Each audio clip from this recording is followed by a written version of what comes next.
Hello friends, நாங்கள் இங்கே பெங்களூர் இருக்கக்கூடிய பிக் மார்க்கெட்டில் நான் பர்ச்சேஸ் பண்ணோம். எல்லாம் வீட்டுக்கு தேவையான பொருள் தான். என்னன்னு பார்த்தீங்கன்னா 35 ருபீஸ் ஆகுது. என்னன்னு பார்த்தீங்கன்னா முள்ளங்கி ஒரு 4 தான் வாங்கினோம். அதே வந்து உங்களுக்கு பார்த்தீங்கன்னா 35 ருபீஸ் ஆயிடுச்சு. முட்டைக்கோஸ் வாங்கியிருக்கோம். அது பார்த்தீங்கன்னா உங்களுக்கு 56 ருபீஸ் ஆகுது. ரெண்டு முட்டைக்கோஸ் வாங்கினாங்க. அது பார்த்தா 56 ருபீஸ் ஆகிருக்கு ரேட்டு.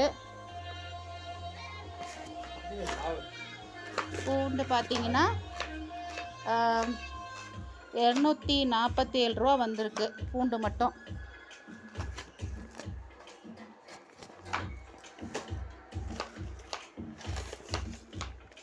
அடுத்தது 42 ருபீஸ் ஆகுது. அது பார்த்தா பனானா வாங்கியிருக்கோம். ஸோ இங்கே பிக் மார்க்கெட்டில் கொஞ்சம் எல்லாமே ரேட் அதிகமாக இருக்குது.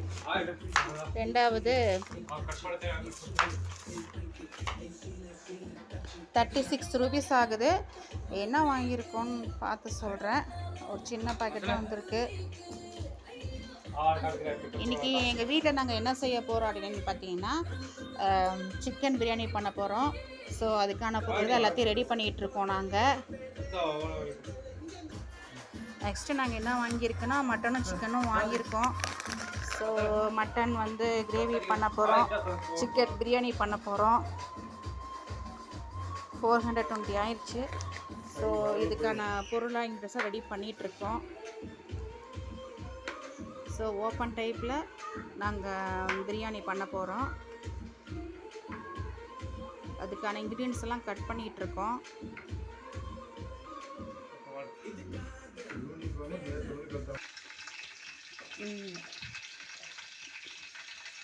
ஆயில் ஊற்றியாச்சு.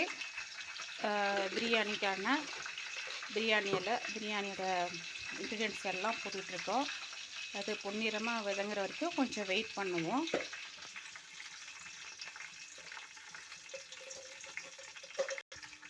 அதில் ஒரு 2 ஸ்பூன் அளவுக்கு இப்போ நெய் கொஞ்சம் ஊற்றுறோம்.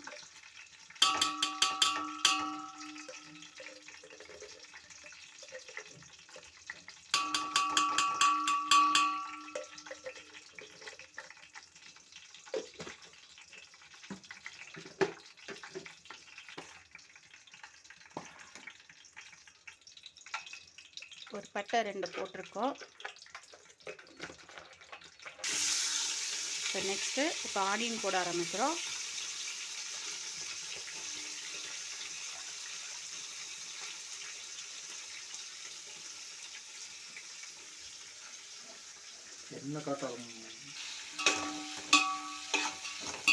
வெங்காயம் போட்டாச்சு, பச்சை மிளகாலாம் போட்டிருக்கோம்.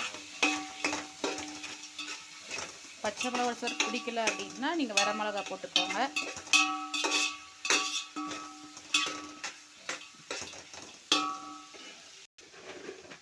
ஒரு 5 மினிட்ஸ் அதை கொஞ்சம் நல்லா அதை மூடி வச்சுருக்கோம்.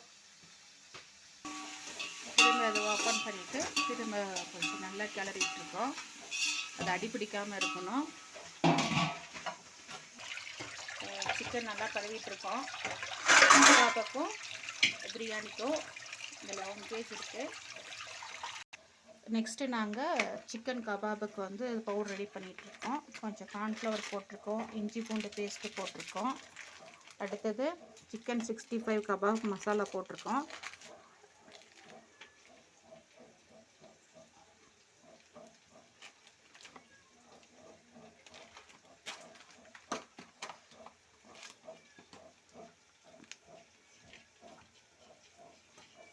நல்லா மிக்ஸ் பண்ணிடணும்.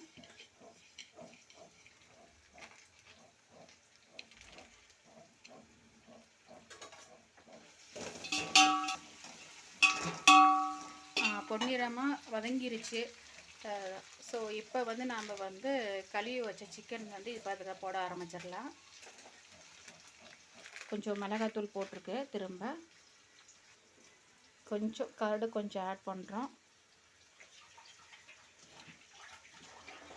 நீங்கள் கரடு போடணும்னு அவசியம் இல்லை, பட் நீங்கள் வந்து முட்டை கூட உடச்சி ஊற்றலாம். நாங்கள் முட்டைக்கு பதிலாக கரடு போட்டிருக்கோம். இது நல்லா மிக்ஸ் பண்ணிடலாம். உங்களுக்கு கொஞ்சம் உப்பு பத்தலை அப்படின்னு நினச்சிங்கன்னா நீங்கள் வந்து கொஞ்சம் லைட்டாக கொஞ்சம் தூள் உப்பை போட்டுக்கலாம். நாங்கள் ஆல்ரெடி போட்டிருக்கோம்.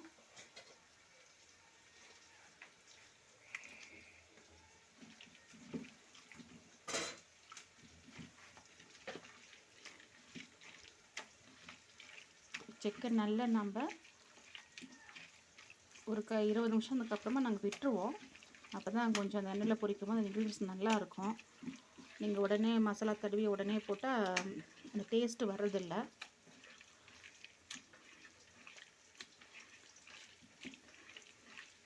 ஸோ பிரியாணி செஞ்சு முடிக்கிறதுக்குள்ளே இது கொஞ்சம் ரெடி ஆயிரும்.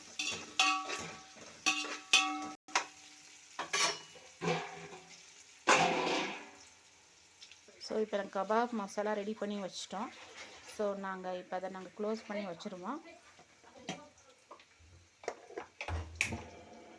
நெக்ஸ்ட்டு நம்ம பிரியாணி அது கன்னியூ பண்ணுவோம்.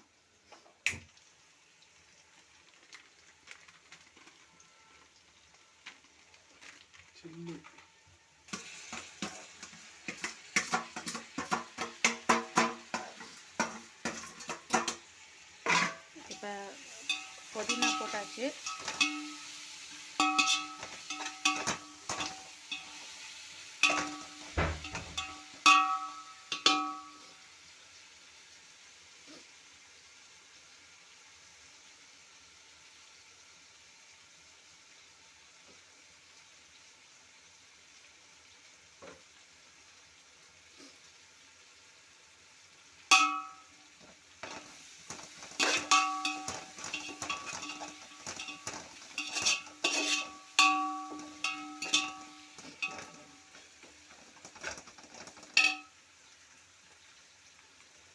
இதில் கொஞ்சம் பிரியாணி எனக்கு கொஞ்சம் தயிர் நாங்கள் ஊற்ற ஆரம்பிச்சிட்டோம்.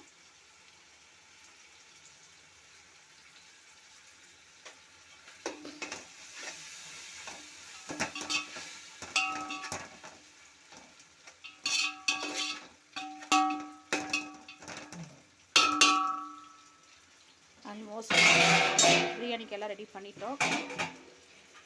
அந்த சைடு கபாப் ரெடி ஆகிட்டுருக்கு.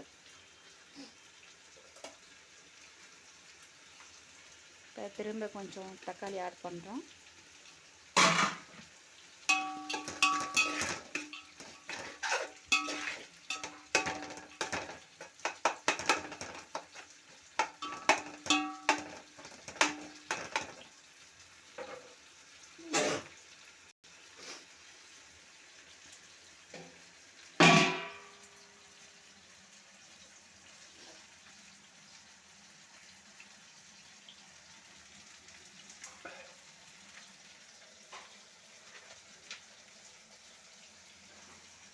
என்ன அது?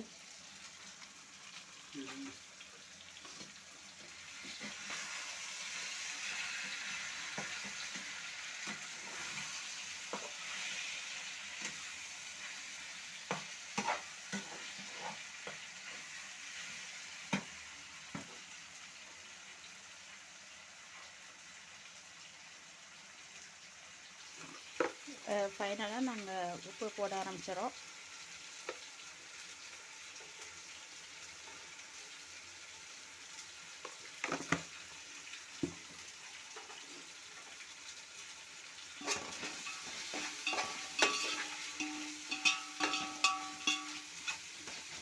பிரியாணி செய்யும் போது அது தக்காளி வெங்காயம் நல்லா வதங்கணும். ஒரு சிலர் அது சரியாக வதங்காமையே நீங்கள் வறுக்காமையே அந்த சிக்கனை போட்டுறாதீங்க, அந்த டேஸ்ட்டு உங்களுக்கு வராது. ஸோ நாங்கள் பார்த்திங்கன்னா தக்காளி வதங்குற வரைக்குமே நம்ம வெயிட் பண்ணணும்.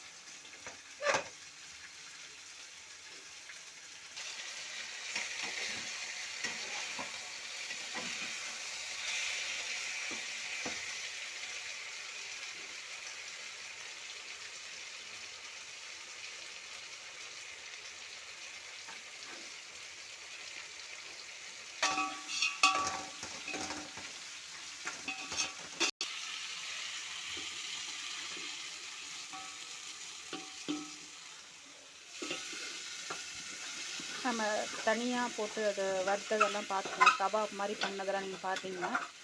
ஸோ அந்த கறியை தான் இப்போ போயிட்டுருக்கோம்.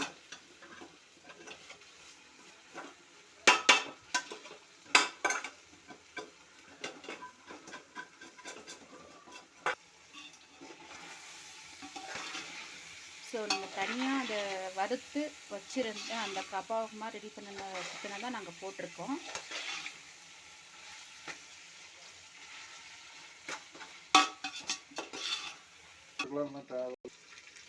தேவைன்னா அந்த கலர் பவுடர் போட்டுக்கலாம்.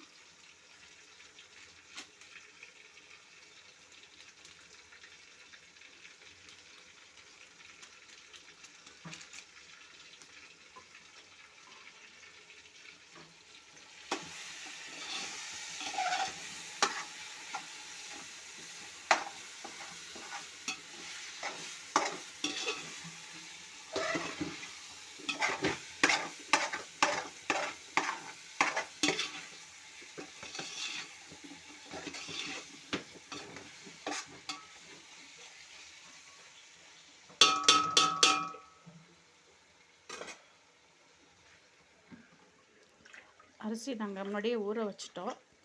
ஸோ இதுக்கு நல்லா அதை கழுவிட்டு நீங்கள் அந்த அரிசி நல்லா ஊற வச்சிங்கன்னா அந்த அரிசி நல்லா நீல பதத்துக்கு உங்களுக்கு கிடைக்கும். நாங்கள் கிட்டத்தட்ட அரிசி ஒரு 1/4 மணி நேரத்துக்கு மேலே ஊற வச்சிட்டோம்.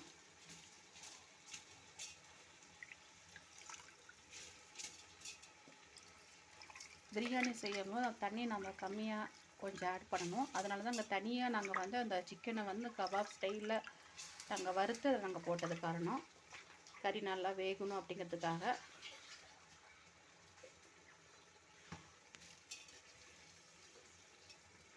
ஸோ இப்போ கறி வந்து நல்லா கொஞ்சம் வெந்துடுச்சு. அதுக்கப்புறம் தான் நாங்கள் வந்து இப்போ அரிசியே நாங்கள் போட்டிருக்கோம். ஆனால் அந்த அரிசி கூட நல்லா ஊற வச்சுட்டு தான் போட்டிருக்கோம்.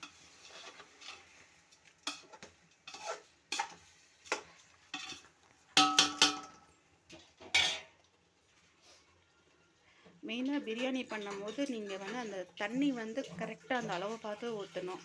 இல்லை அப்படின்னா அது ரொம்ப குழஞ்சிரும்.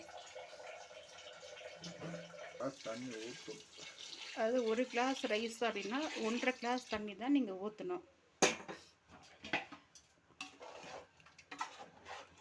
அது நல்லா அடி பிடிக்காமல் அதை கிளறிடணும்.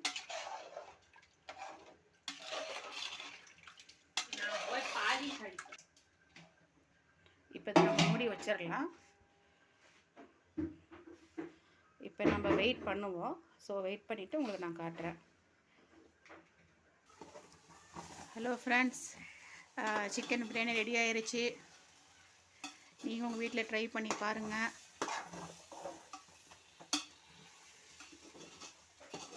இங்கே இருக்கும்போது வேணால் நெய் வந்து 2 ஸ்பூன் திரும்ப வந்து ஆட் பண்ணலாம்.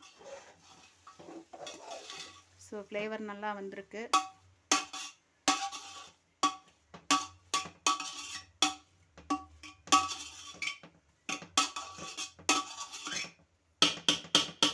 Chicken ready.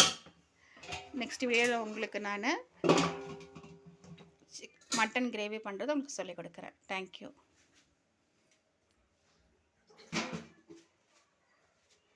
ஸோ நாங்கள் அதை ஆஃப் பண்ணிட்டோம். ஸோ திரும்ப தம் போடுறதுக்காக தண்ணி வச்சுருக்கோம் மேலே, அந்த காற்று போகாமல் இருக்கணும் அப்படிங்கிறதுக்காக. ஸோ லைட்டாக நாங்கள் அந்த சிம்மில் வச்சுருக்கோம். ஸோ ஒரு 5 மினிட்ஸ்க்கு அப்புறம் நம்ம அதை ஆஃப் பண்ணிடலாம். தேங்க்யூ ஃபார் வாட்சிங். தேங்க்யூ.